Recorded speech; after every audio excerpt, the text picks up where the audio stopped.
It's been 2.5 years since your last cut, right? Yes.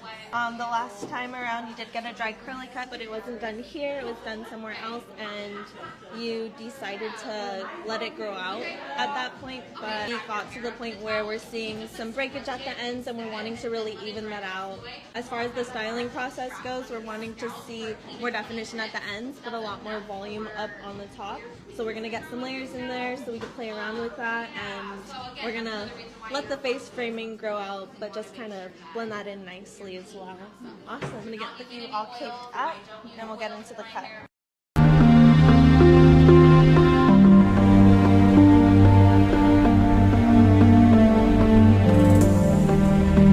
Everything owes its existence solely and completely to sound.